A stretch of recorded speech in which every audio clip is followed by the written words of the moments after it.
जय गुरुदेव। और दोस्तों, मेरे चैनल सिद्ध सावर मंत्र में आपका एक बार फिर से हार्दिक स्वागत है।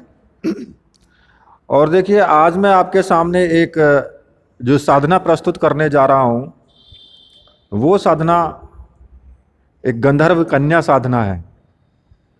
जिस तरह से अप्सरा साधना हो गई है, यक्षिणी साधना होती है, या फिर और दूसरी साधनाएं होती हैं, उसी तरह से ये अपराशक्ति में ये साधना भी आती है कि गंधर्व कन्या जो होती है उसकी एक साधना है, और उस गंधर्व कन्या का नाम है मधुश्रवा।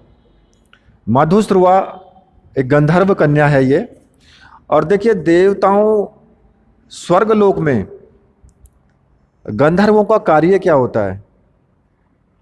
जो गायन विद्या होती है, गायन विद्या में पारंगत होते हैं ये। और वहाँ पर जो है मनोरंजन, जो गायन विद्या के द्वारा जो मनोरंजन करते हैं, वो गंधर्व ही उनको बोला जाता है।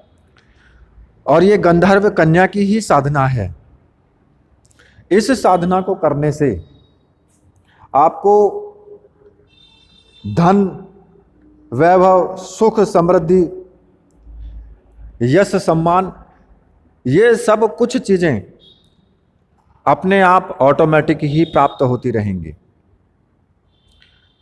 आप एक तरीके से ये मानिए कि जो गीत संगीत है या फिर किसी भी यंत्र, वाद्य यंत्र को बजाने के लिए, उसमें तो पारंगत होंगे ही होंगे, लेकिन साथ ही साथ ये सब चीजें भी आपको मिलेंगी।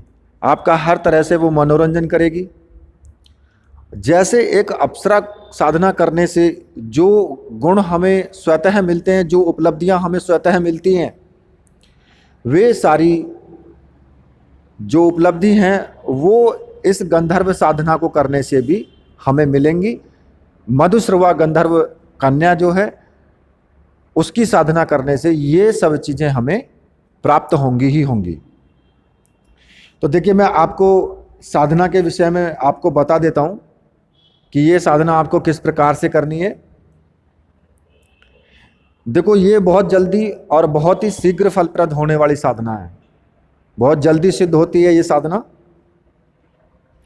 ये खुद भी, जो गंधर्व कन्याएं होती हैं, ये खुद भी मानव जो मनुष्य हैं उनके संपर्क में आने के लिए खुद ये एक तरीके से लालायित भी रहती हैं कि हम उन मानवों के संपर्क में जाएं। और इस साधना की यही विशेषता है कि ये साधना सरल है और जल्दी सिद्ध होने वाली साधना है। ये साधना केवल 7 दिन की साधना है बस, ठीक है। और 7वें दिन गंधर्व कन्या मधुश्रवा प्रत्यक्ष होती ही होती है। देखो, ये साधना किसी भी शुक्रवार से आपको करनी है। केवल 7 दिन की साधना है और रात्रि में ही ये साधना करनी है। रात्रि को 10 बजे के बाद किसी भी एकांत कक्ष में पीले वस्त्र धारण करेंगे आप, और पूर्व की तरफ मुख करके पीले आसन पर भी आपको बैठना है। और सामने जो आपकी चौकी रहेगी, उस चौकी पर सफ़ेद रंग का कपड़ा बिछा दें और उसके ऊपर गुलाब की पंखुड़ियाँ डाल दें।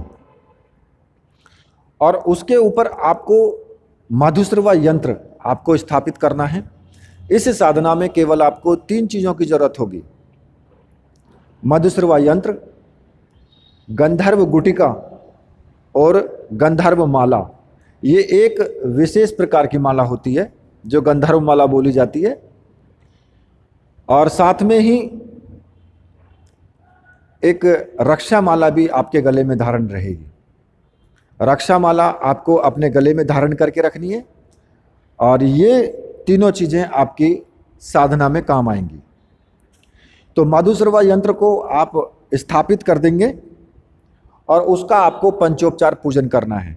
पंचोपचार पूजन में जैसे कि आपको धूप दीप से पूजन करना है, पुष्प चढ़ाना है, इत्र चढ़ाना है और नैवेद्य चढ़ाना है। नैवेद्य का मतलब कि जो भी प्रसाद होता है वो चढ़ाना है आपको, जो भी उसको भोग दे सकते हैं आप। और भोग खीर की बनी हुई, खीर हो सकती है, या मतलब कि दूध से बनी हुई कोई भी मिठाई हो, वो दे सकते हैं। जब आप मधुश्रवा यंत्र का पंचोपचार पूजन कर लें तो उस यंत्र के ऊपर आपको गंधर्व गुटिका स्थापित करनी है, ठीक है, और उसका भी आपको पंचोपचार पूजन करना है। और उसके बाद आपको गंधर्व माला से 21 माला मंत्र का आपको जाप करना है। उसी आसन पर बैठे हुए आप 21 माला मंत्र का आपको जाप करना है।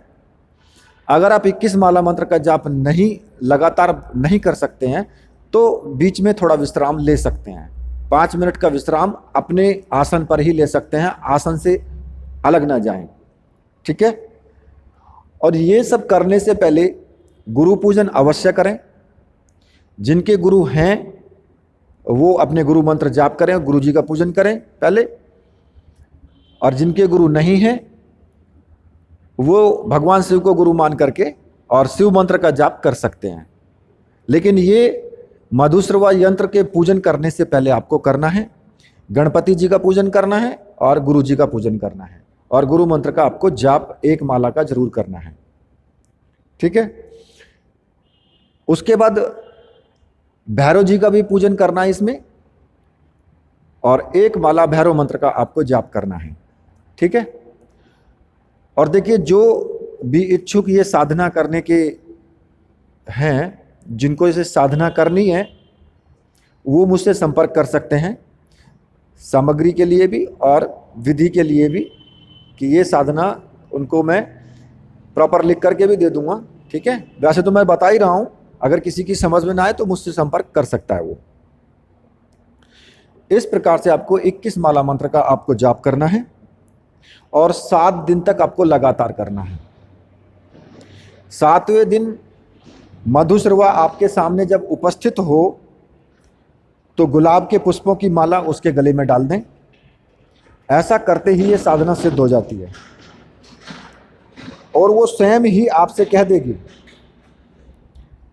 कि तुमने मुझे सिद्ध किया है और अब मैं तुम्हारे साथ में प्रेमिका रूप में रहने के लिए वचनबद्ध हूं, ठीक है। और जब वो ऐसा कह दे तो उसके बाद ही अपनी साधना को पूर्ण समझना। और उसके अगले दिन फिर सुबह के टाइम यंत्र माला गुटिका किसी भी नदी में आप प्रवाहित कर दें, ठीक है। जो साधना की सामग्री है वो सब कहीं किसी भी नदी में प्रवाहित कर दें।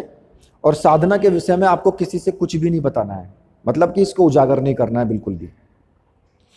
इसके बाद जब भी तुम 11 मंत्र का जाप करोगे, 11 मंत्र मधुश्रवा मंत्र का 11 बार आप जाप करोगे तो आपके सामने उपस्थित होगी और हर तरह से आपको जो भी चाहिए वो आपको प्राप्त होगा।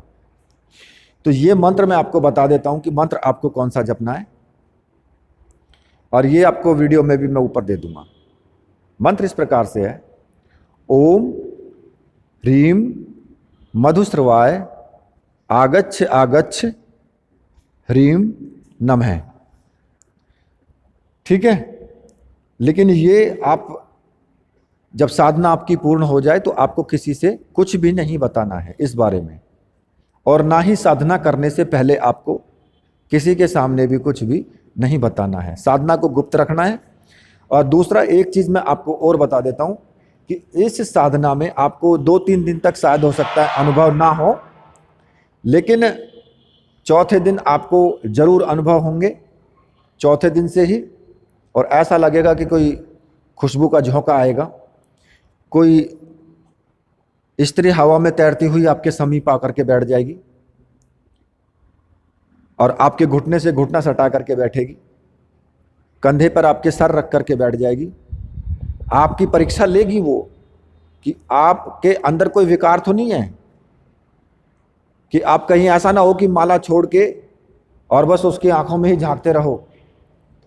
तो कृपया ऐसा ना करें बिल्कुल भी। आपने जितना संकल्प लिया है, जो आपको साधना आप कर रहे हैं, उस साधना को पूर्ण करना है पहले, उसके बाद ही कोई बातचीत करनी है। आपसे कोई कितना भी कहे, लेकिन आपको बिल्कुल भी उस विषय में बिल्कुल भी नहीं सुनना है। आपको सिर्फ मंत्र जाप करते जाना और 21 माला पूरी होने के बाद ही आप कुछ बोलें, ठीक है। उससे पहले कुछ भी नहीं बोलना है तुम्हें, चाहे आपके साथ कुछ भी होता रहे। तो इस तरह से ये पूरी मैंने साधना आपको बताई है।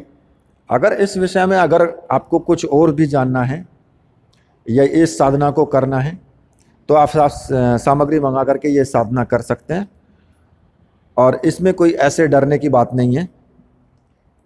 दूसरा, आपको अगर कुछ जानना है तो मुझे आप कॉल भी कर सकते हैं और आप मुझसे व्हाट्सएप पर भी बात कर सकते हैं, ठीक है। तो ये साधना मैंने आपको बताई है और पूरी साधना सत्य और प्रमाणिक है। और जिन भाइयों को ये वीडियो अच्छी लगी है प्लीज़ वो वीडियो को लाइक कीजिए, चैनल को सब्सक्राइब कीजिए और मेरे साथ बोलिए, बोलिए वीर बजरंगबली हनुमान जी महाराज की जय, बोलिए मेरे परमहंस गुरुदेव की जय।